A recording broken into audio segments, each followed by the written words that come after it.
on the first floor. And thing of two. Yeah. Mine is sitting. Put me in the front row now, huh? Where you want to come?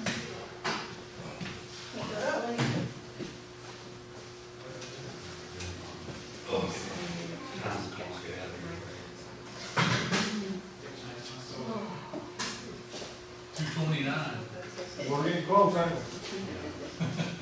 That must be stuck with us to you.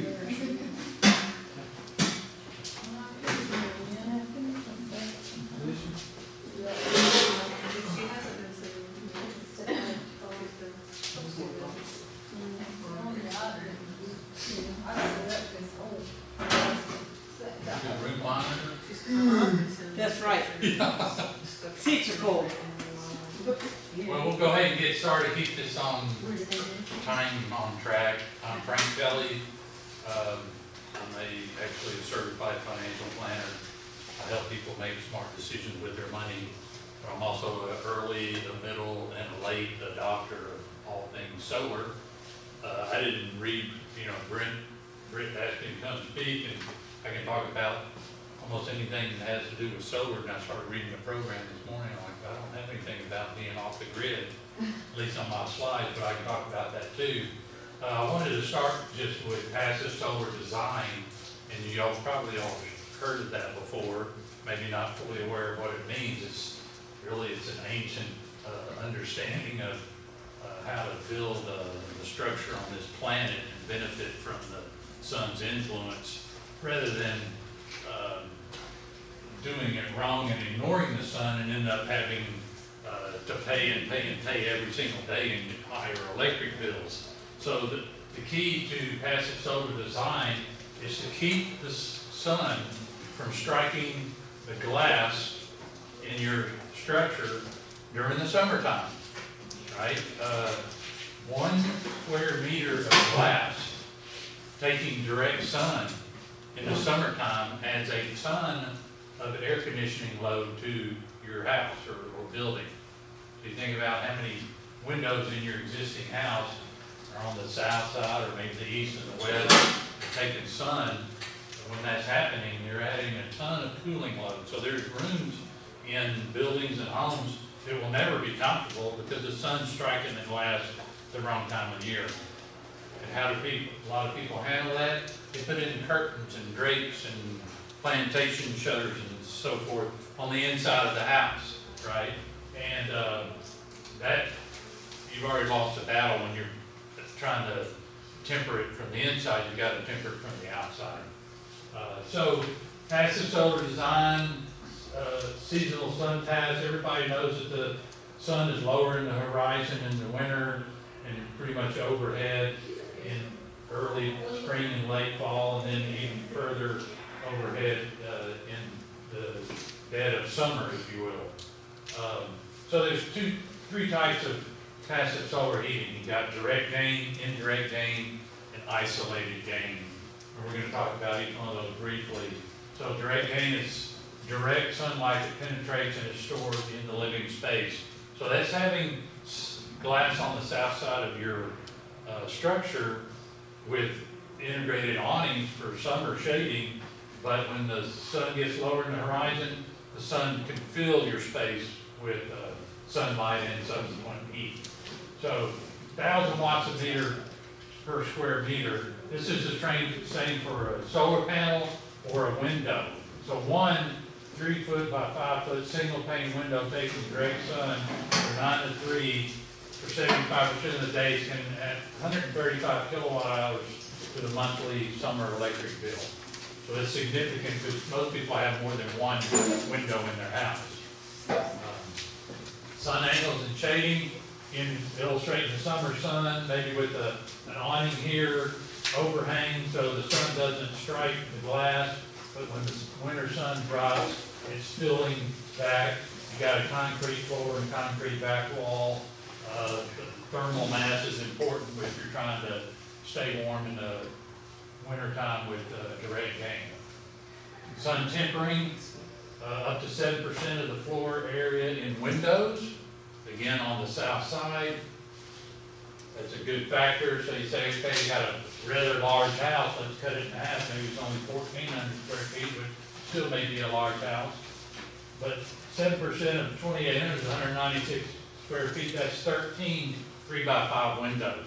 So if you had a 1,400 square foot house, that'd be 7 of them, 6 or 7. If you had a 700 square feet, you're looking at 3 or 4 windows is all you need to temper the space for passive solar heating. Shading, calculate the sun angle, determine proper overhang. Overhang and building integrated awnings are the two things that are routinely dismissed. You think you just put windows up on the wall, and that's what's done 99% of the time, and you get all this direct gain in the summertime. You got your air conditioner running and the sun heating your house, and you put drapes and blinds and stuff on the inside, all the heat's already in the house. It's in the space if the sun is striking the glass. So the point is to keep the sun from striking the glass. Now I've got another, I'm going to show you this. This is just a little sample of solar screen. Solar screening is a whole lot thicker and darker and blacker than regular screen. And look how much it's cutting out, like 80% of the light coming through it right there. So if this is glass and these are your blinds, they're back here. But if you got a window taking direct sun and you can't put an awning on it to block the sun, then you can put some solar screen on it. It'll go a long way to making the space cooler and cheaper to keep comfortable. Indirect gain. Now, this is where you're using solar mass, and there's really only one sample of that, and that's called the Trombe wall, T-R-O-M-B, Trombe. Some French guy maybe, or Italian guy. Again, we've got the summer angle and the winter angle. Here's a better illustration. So you got the floor, you got a space here, you got a barrier. This is glass. This is painted dark, brown or black, and then a opening at the top. Cool air enters here. It's heated up and then dumped back in the house. But you can see it's an overhang because you don't want that happening in the summertime. You only want it happening in the wintertime. But to get indirect gain, that's using a Trombe wall will help you do that. Isolated gain, this is basically saying, well, I'm into gardening. I think everybody here is probably into gardening.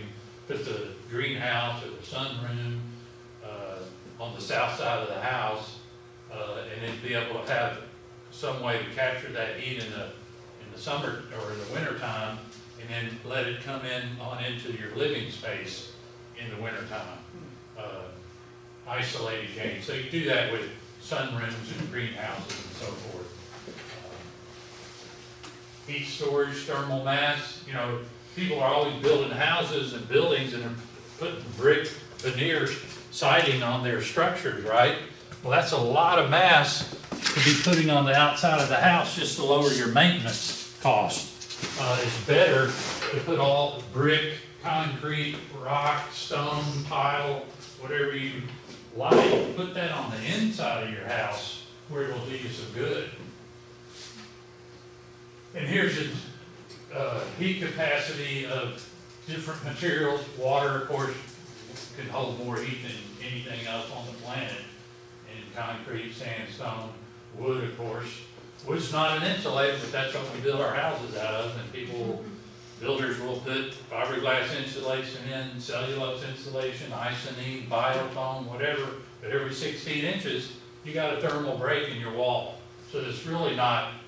If you buy ARC 14 insulation, you put it in a stick-built house with studs every 16 inches, you have nowhere near R4. As a matter of fact, I should have a slide in here that talks about that.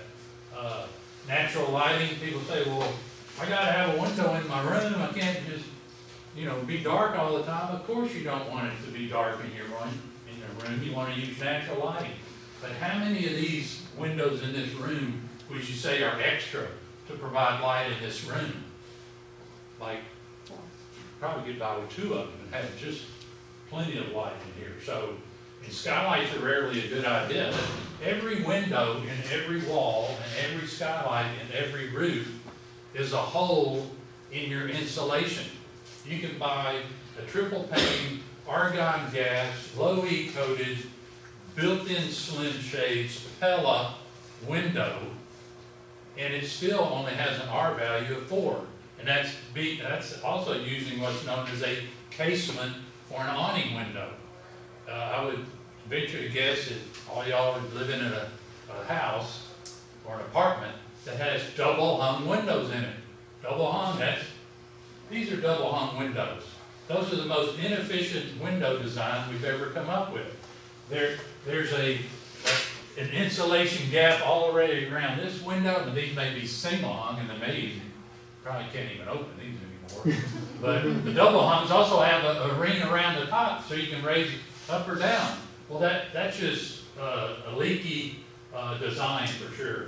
So you want lights in your passive solar design house and windows, but you don't want too many. So you maximize them on the south and you minimize them on the east and the west and the north. And of course, wherever you have a window, you need shading. If it's an east or west window, you need 6 or 8 feet of shade. If you can't have that, then you need vegetation. That might take a while to grow, and it's not completely impervious to what Mother Nature might throw out. Knock it down, you gotta start over again. This is a pretty good solution for situations where tree growing is not an option and overhanging is not an option. Intervene before the sun strikes the glass with some solar screen. Some of the window technologies, between the glass fabric shades, I like those. They don't gather dust. Low E coating has its trade-offs.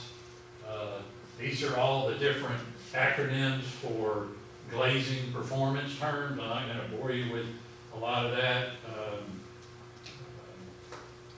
This is the one my wife always gets upset about is in the wintertime our house is full of sunlight and it's fading out the wood and the fabric and so forth. So that's a trade-off.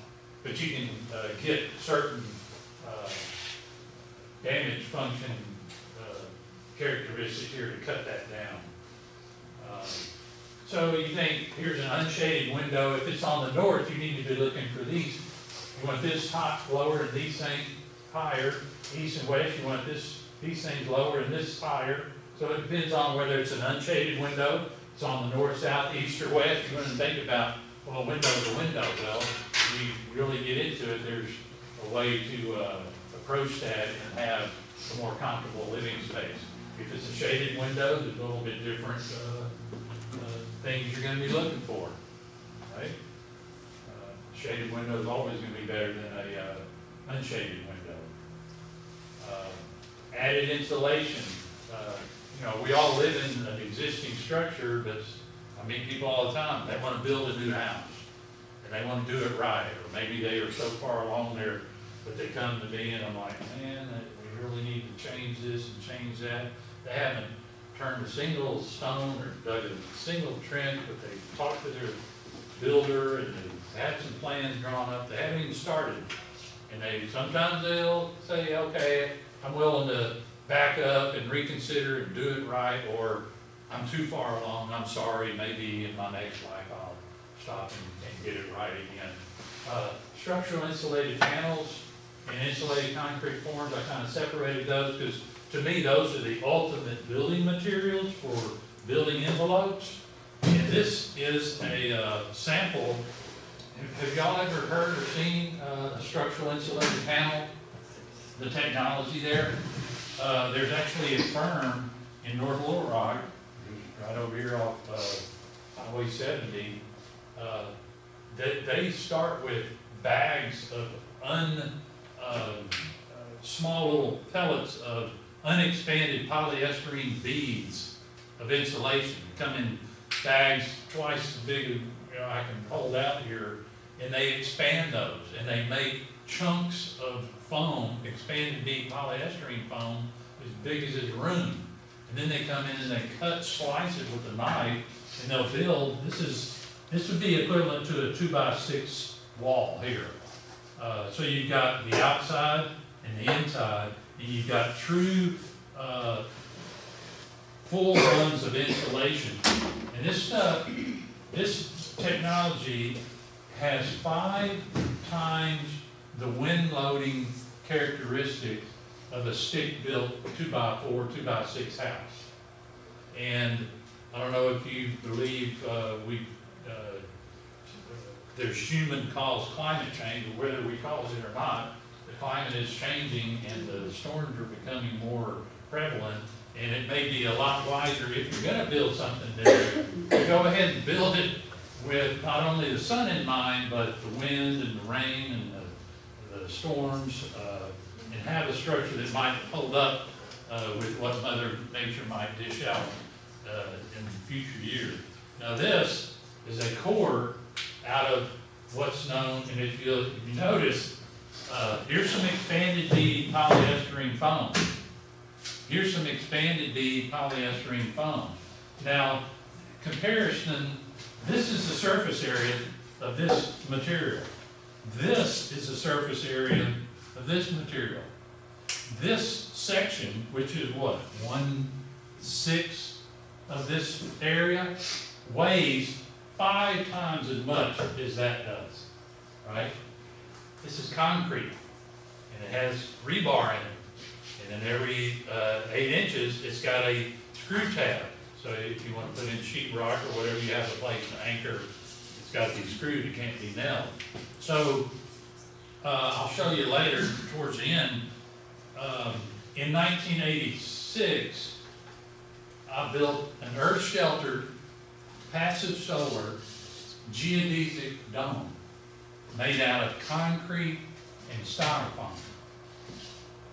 Well, most geodesic domes back then, and a lot of them today, kind of a dying design, were made out of 2x4s and plywood and fiberglass insulation. So my dome is made out of 7 inches of polyester, expanded bead polyester foam, and on the outside there's 1 inch of steel and fiber reinforced concrete, and on the inside is sheetrock. And I've been there for 33 years. Until I put connected solar to it, I had about $100 a month average monthly electric bill on a 4-story, 4 stories tall. I had a 35-foot ceiling in my den, so I had natural ventilation. I had 10 cupola windows on the 4th floor, and about 3,700 square feet with a $100 a month electric bill. And that was before I went solar with it. Retrofitting insulation, you got a house, you love it, you want to put lipstick and Band-Aids and make it look pretty and fix it up and lower your electric bill. These are kind of what you're looking at. Exterior insulation and finish system, that's where you're putting the foam on the outside of the house. There's been houses and buildings that have brick veneer and they cover them with ethos to lower their heating and cooling costs. Icynene was probably the most expensive one here, biofoam. These prices, they should be relevant, but they're dated. But the point is, I think you can see which ones are more. Probably the ratio has stayed the same since I ran the numbers on these. So those are your choices if you're wanting to work on your existing structure that already is here and maybe tighten it up a lot.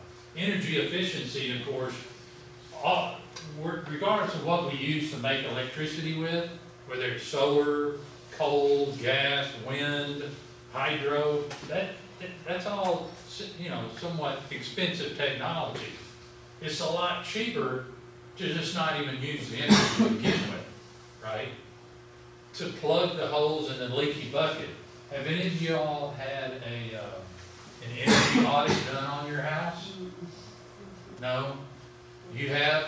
Well, you can get a free energy audit if your electric bill per month is 10% or more than the square footage of your house. I have a 1,000 square foot house and my electric bill is $110 a month. I qualify for a free energy audit. Now all they're going to do is tell you what your issues are. and how to fix it. Then you're gonna have to come up, and there's financing available now to actually intervene and do something about it, right? Caulking, insulation, new windows, new doors, new heating and air equipment, all those types of things are a whole lot cheaper to take care of. They still cost money, but they're cheaper to take care of than making electricity, right? So just, if that's what we would suggest you do first, we tell people, well, okay, Frank, I got a 2,000 square foot house and my electric bill's $300 a month. I'm like, well, you're gonna need, $25,000 worth of solar to make 300 kilowatt hours a month, or 3,000 kilowatt hours a month, for a $300 electric bill. You'd be a lot better off going and fixing the leaky bucket. Then when you get your electricity bill down, as low as it can be, then come back and talk to me, and we can do a size of solar array then. It might even be half the size.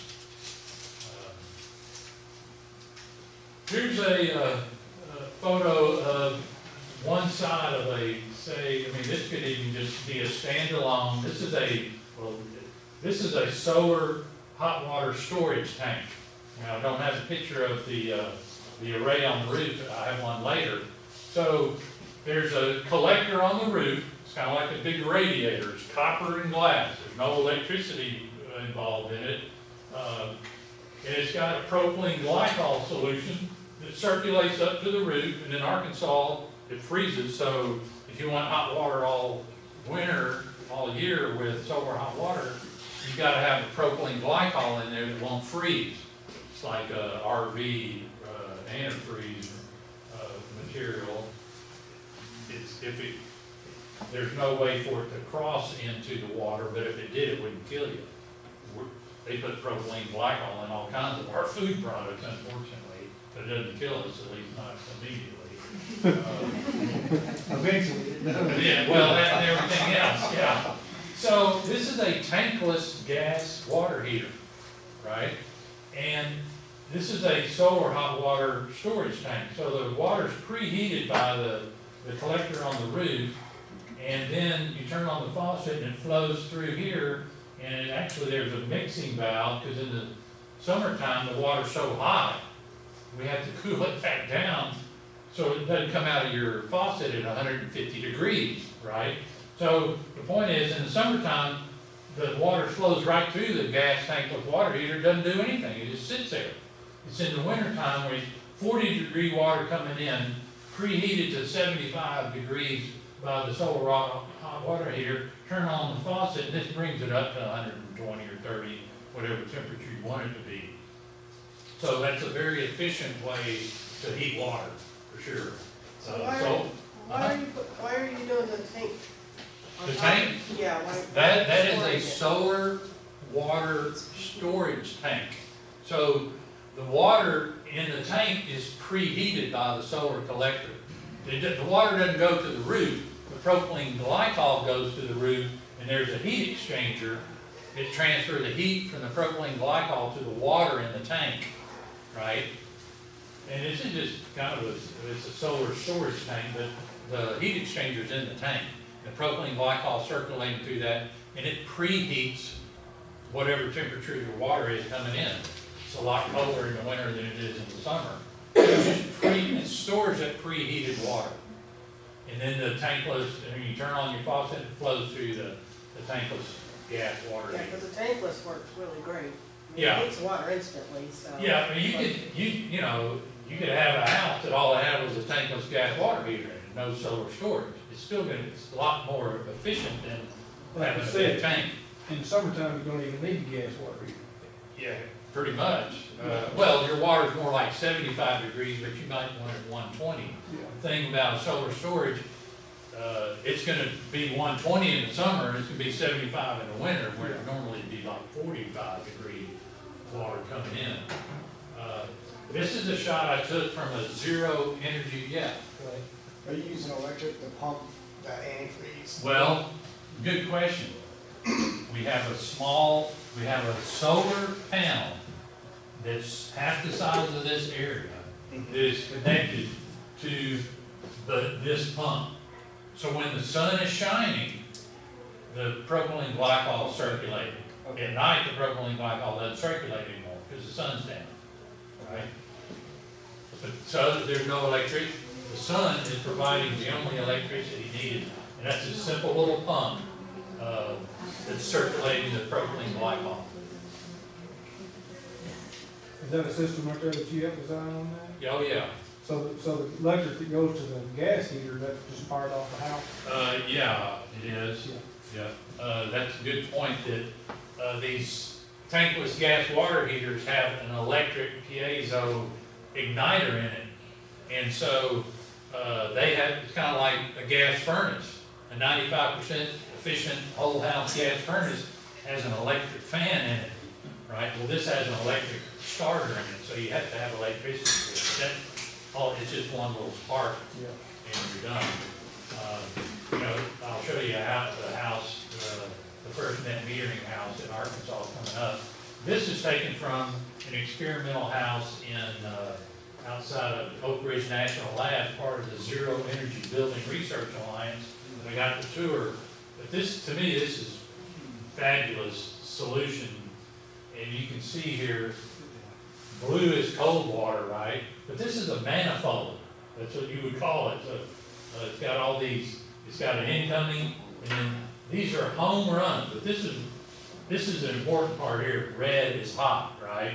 So this would be coming off the tankless gas water heater, kitchen sink, clothes washer, master shower, whirlpool. Some master lavatory, half bath, and so forth. So these are home runs of either hot or cold water running directly to each faucet. So you don't have a big branch the way the typical plumbing is done, and then all these, you know, trunks with branches off of it. You're not waiting on hot water. You're not, you know, waiting for the water to heat up. If you need to repair something, you just turn it off. And you don't have to shut down all the water in the whole house. That to me is cutting edge technology that's just very simple to implement. And this is PEX tubing. PEX tubing is basically replaced copper these days. It lasts forever. Is there some design concept that you're doing to keep from, I mean, there's like a ridiculous amount of PEX going into that house right there. Yeah, well, it's, You'll have the same amount, it's just tied over there. yeah, kitchen sink and clothes washer, master sink. Yeah, but every single one of those is a single run, like anything that's going all the way to the other end of the house is not using one run and branching off. It's multiple PEX going all the way through. You know what I'm Home saying? runs, they're running from here directly to that faucet. Right. By themselves, exactly. Yeah, but that's a lot more PEX. Yeah, but it's all, but you know what people do because the water doesn't get warm enough fast enough? They put in circulating pumps. And that is super expensive and will void the warranty on your tankless gas water heater.